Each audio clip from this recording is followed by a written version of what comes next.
friends ask me, when my friends tell me that they want to go and visit Russia, I usually say, no, don't go unless you like to live your life dangerously.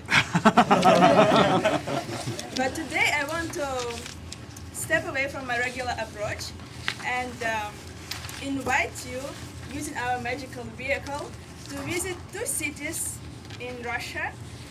We'll go at the very south and we go to Sochi, and we go to the very north of my country to visit St. Petersburg. Now, fellow Toastmasters and honored absent guest, make sure you're wearing comfortable shoes. We are going to walk a lot.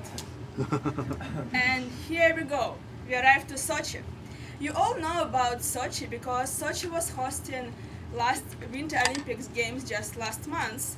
And I'm sure that the most vivid and bright memory that you have in your head after this event is a double victory of Canadian hockey team, or maybe, well, after this event. I like that one. But if you ask any Russian person what you think about Sochi, the first thing that comes to our mind are palm trees. Oh. Sochi is a subtropical area, and it has 26 species of palm trees naturally growing there. And of course, we would think about Black Sea. You can see how my mom obviously enjoys it, and she's trying to scare me. It didn't work. But there are some other places, apart from beaches, that worth going and visiting, and not even all Russian people do that. For example, domains. I had them noted on the bottom and it doesn't show up. Domains. Those are stone structures that were built 4 to 2,000 years ago, and though composed of those stone square blocks, and they have a hole on the facade of it. Some archaeologists think that they were built as observatories or used as a calendar to observe the sky, but the most common explanation, they were built as tombs. Sochi is located on the Black Sea, and at some point there was a Greek colony there called Gargipia, and it was a successful, growing, prosperous polis until it was destroyed by Gothic tribes in the mid of 4th century. And now you can go to the museum and to look at the interesting archaeological findings there. Later on, there were built Byzantine church that you go and visit. It didn't survive that well, and they're just ruins. But you can see that plan of this church is it was common for Byzantine churches at that time. And Nevinominsk, the town where I was born, and it seems like it's pretty close, but in real life it's about 10 hours by train between me and Sochi. But still on the very south of my country. I think we've been we spent too much time on the south, and I feel a bit too hot. Let's chill down and go up to north and go and visit St. Petersburg. St. Petersburg was the capital of our country over than for 200s before the Red Revolution, and it's located on the Neva River, which goes to Baltic Sea. This city is famous for gorgeous and beautiful palaces.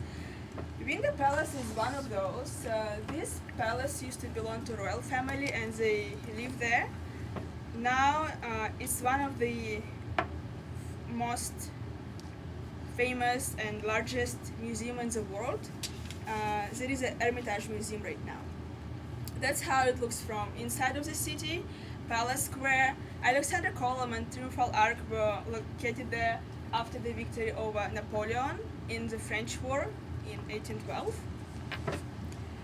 This city has multiple beautiful cathedrals, and St. Isaac's Cathedral is one of the most famous ones.